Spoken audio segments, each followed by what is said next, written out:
Okay, so for this project, for the Notans Everywhere, you're gonna need a glue stick, you're gonna need small scissors, you're gonna need a pencil, maybe. You don't actually have to use a pencil. And then you're gonna need different colors and different shapes and different sizes of paper. You want a variety. So what we did last year was we actually drew the shapes and then we cut them out. And when we cut them out, I don't know if you remember me telling you, it's kind of similar to when we did the tessellations. We don't want to trim the shape because they have to fit back in. So I'm cutting and I'm purposely missing the shape so that you can actually see what I'm talking about. So then, sorry, I just hit that with a glue stick. I'm so sorry. So then once you have the shapes cut out, you are going to glue down the big shape first. You can put it anywhere on the paper. Your shapes can actually come off of the paper a little bit when you do this next part. That's totally fine. So then I'm going to go ahead and fit it back in. And the triangles and the rectangles are a little bit tricky. So you want to make sure you have them on the right side. So then what I'm going to do is put my glue on the top, the part facing up. Then I'm going to line up the edges. When I line up the edges correctly, these two shapes should literally copy each other. And if they don't, that means I did it wrong, okay? And then same for this guy. Okay, so notice I put the glue on the top and then I flip it out, okay? So that is one of your options. Each one of your shapes has to have two shapes cut out of it. But say you want to do it like this. So we've been talking about symmetry. This is kind of the opposite of symmetry. So what you don't want to do is on the fold, you don't want to cut on the fold. You want to cut on the opposite side. So say that I cut out a shape on the opposite side. That actually gives me two shapes. I'm going to open up my big shape. I'm going to go ahead and glue it down. Okay. And I want to kind of put it somewhere because I know I have a bunch of smaller shapes coming up. So I'm kind of moving it to the opposite side.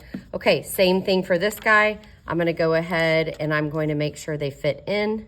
If they don't fit in, I need to figure out if I need to flip it or whatever I need to do. And then again, I'm going to put glue. I'm going to flip it out. Glue, flip it out. Okay. Now, say you want to do 4 shapes and you want to kind of make it easy. So what you can do, and if you notice, like I'm making my shapes kind of big, it will save your life if you do that, because the people who concentrate on making these teeny tiny zigzaggedy shapes, it is so much harder to do that. So now I had a square, I folded it in half to make a rectangle, and then I folded it in half again. Obviously, I'm going to get a small shape out of this, but again, I want to make sure I'm not cutting on a fold. If you think about it, if you're cutting on the fold, you're going to cut on the inside of the shape. You don't want to do that. So what I'm going to do on this guy is I'm going to cut out the corner because there's something that we need to think about with the corner. So I'm going to go ahead and I cut that. Notice I didn't draw a shape. So you don't have to draw your shapes if you don't want to. I'm going to go ahead. I'm going to actually move this guy over here. Your shapes can overlap each other. That's totally fine. And then this part's going to be tricky because I don't know why, squares, rectangles, some of those shapes are a little tricky. So I'm going to go ahead and make sure that when I put it back together, it looks like a square. I just made that look very easy, by the way. And then I'm going to go ahead. Now this one is weird because what I'm going to do is I'm going to put glue and I'm going to show you 2 options. Because I cut a corner, I can either flip this shape down or I can flip this shape over to the side. I'm going to go ahead and do it over to the side like this because I think it'll look kind of cool. You can do it either way, and this shape doesn't fit back in. So here we go. I'm going to put glue on top and flip it out. Again, if you want to flip it down, you can totally do that. I am not going to do that because this is how I want it.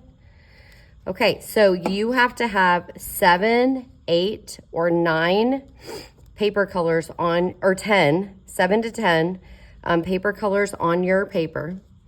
You have to have 2 shapes cut out of each one of your colored squares. So right now I only have 3. So that means I need at least 4 more. But I did that all in the time that I was doing it with y'all.